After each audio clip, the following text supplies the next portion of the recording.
early dabber team with CryptoKitties and Cheese Wizards. But I think the first time that this really made sense to me, I'm going to date myself here. I used to play way too much World of Warcraft growing up. There's an episode that South Park did on Warcraft called Make Love My Warcraft. And that was the first example of a actual in-game item as an NFT that no one even knew that it was actually an NFT at that point in time. But short answer, we basically saved the day of the episode by being able to give a magic legendary sword to these fourth grade kids. But the only way they could do it is you can't actually trade in-game items. Is actually go put it on the USB drive, drive across the country, and give it to the kids.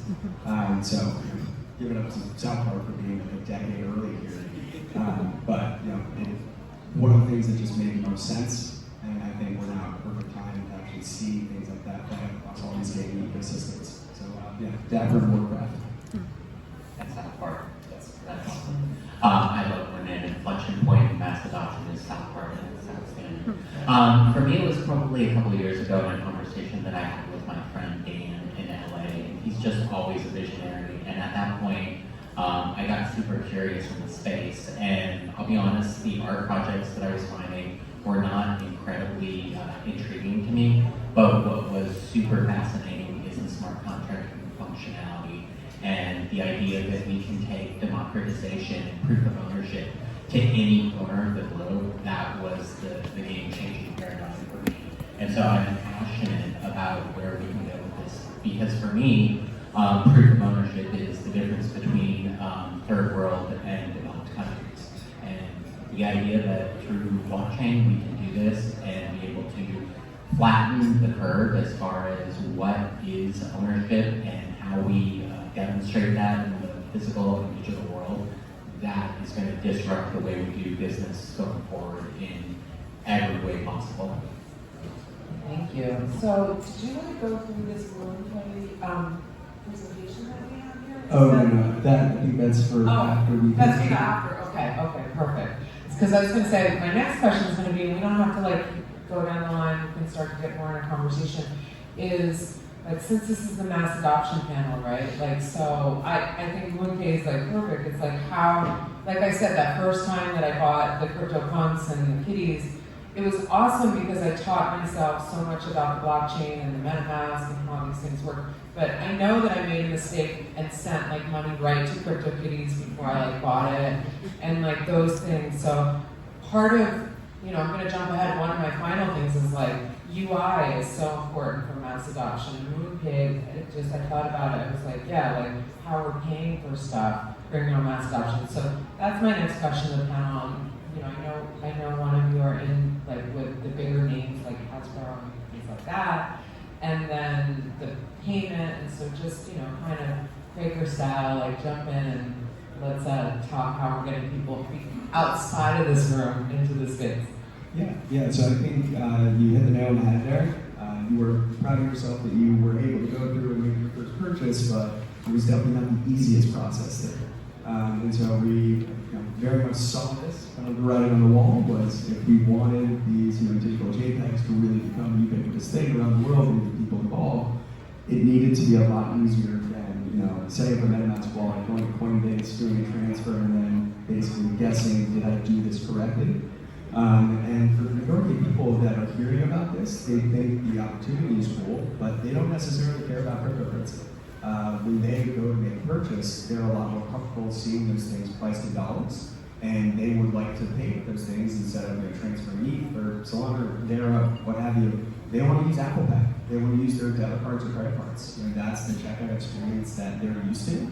And it's really exciting for us because it's taken a while for the ecosystem to actually have enough of the moving parts moving together to actually have that user experience and that flow that people are comfortable with. Well, and you look at a platform like Eve, I think that's where they've gotten a lot of traction, is the fact that it's an Apple Store easy purchase. And so whenever we are able to make the on-ramp to accessibility much user-friendly, that's where we're going to see traction. And I look at what Dapper did with NBA Top Shot. For the first 6 or 8 months, they never uttered the word NFT. It was just a digital trading card. And once there was a lot of noise in the space, all of a sudden, oh yeah, it is an NFT. And so for me, mass adoption will look like in 18 to 24 months. I don't know what it'll be, but there will be a platform where there's going to be 100 million active daily users on it, and they're buying goods and services, and 99% of the people on there will have no earthly clue what they're transacting in is an NFT or a cryptocurrency-driven product. It's just going to be another on-ramp to buy things and stuff. Yeah, I think that's a. Oh. Yeah, I was going to confirm. So we're in talks with some major companies, and they don't want to hear the word NFT. They love the technology. They love what it can do. They all associate a negative connotation.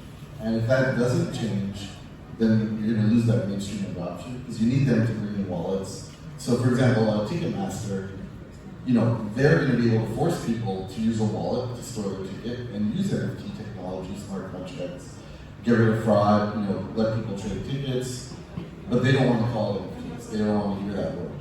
So, to your point, yeah, it doesn't matter what you call it at the end of the day as long as the tech works. And I feel like that's where you're going to get mainstream adoption. So even people who are creating blockchain games, they have to forget about the blockchain part. They have to get it to where they're creating a game, and blockchain is just a default layer in the tech stack. Yeah, that's really important. I think when we were first talking about this panel, we were talking about NFTs as the brand of utility. And I think that there are a lot of people out there that are working on amazing utility outside art, like the ocean, pollution. These talks you can see here, and we talks around supply chain and global communication using the same technology, right? So I think that people that are out here that are learning about NFTs or that have ideas, I firmly believe that if you can create derivatives of 4 different values, so if you can create a derivative of informational value with this technology, or you can create a derivative of legacy value, social value, or even monetary value, focus on your silo, do what you like, find your people here, find your tribe, and bury yourselves for a year, and then come out winning with one of those derivative 4 values, then underneath that layer, we will have that platform. We'll have that platform because we're all working in our silos, but together, right? Because if we all try to do it all combined together in one circle right now, we're gonna fail. And Meta's gonna win, and we're gonna go, that sucks. We really had a chance here to pull this off. So that's what I want to say. So we can focus on those 4 values, get into our silos, and speak the same language at the base layer, then we will change the world. Yeah, to add to that, like standards are incredibly important in this space. At the end of the day, I see NFTs and crypto and a lot of these technologies as it's infrastructure. And I come from a database background, and you use all these various databases for things like Instagram, for example, all of the likes that show up on Instagram. No one really cares what database is used on the back end of Instagram. They just want to know that when they click like, it propagates across the application, other people know they liked it and that their transaction went through. And so for NFTs, it's like, if we can, developers are going to want to obfuscate that from the end user and make it as easy as possible. And like, we've already seen UI, UX improvements in this space, and I think it's only going to advance further from here. Well, that's the thing. I mean, what you described, I look at all these projects as little countries, and they're creating their borders and their ecosystems and their languages. What we need is we need the airlines that connect them all. That you can say, hey, I want to go from here to here. I want to be able to take my things and goods with me and go there and have a seamless, effortless way to integrate. And once somebody develops that technology, the interoperability, that's where I think we're going to look at mass adoption and go, oh, that was then and this is now. Now I have mobility and the ability to transport these things across, my game or to my e-commerce store or to my Instagram platform. That's when we're really going to look at mass adoption, where it's no longer all of Hedera or ETH or what have you. There's just a seamless transaction layer in there that they don't see, they don't touch, they don't feel. It's just, it's one click easy. I love that. Very metaverse. I love that. I was thinking too, I feel like I'm dating myself, like that I try to put things back to history, right? So I started the Weather Channel before there was a .com, and then I worked at weather.com, and so early in, like, if it's the Wild West, I'm there. And I was thinking about my early, like, crypto days talks, like 2018, that one of the examples, and you very much said it with like Instagram, it's like, for me, if we've traded numbers and I WhatsApp you and you read, and I see the 2 checks, I know you read it. I don't need to know how it got there. Like, I don't need to know all the tag and everything on it. I just know it works. And I know we'll get to that point. But since here, like, a lot of us are working within the system. So, like, learning more and working with what you also said, Eric, remind me, like, okay, well, .com, like, there's all these websites and, like, and by the way, I feel like we're at the AOL stage of this NFT. It's like, now the CDs are going out, right? Like, the billboards, 2017 was like, we're in the garage. Now the CDs are hitting the, because we're at 5,000 and sold out. We're doing billboards. We've got like, yes or no, like it's celebrity endorsements, all that. But back to what you said, Eric, reminded me of like, well then, we had search engines that came in and connected the dots for us. And then, but yours is like, fast forward to 2021 and then beyond and what it could be.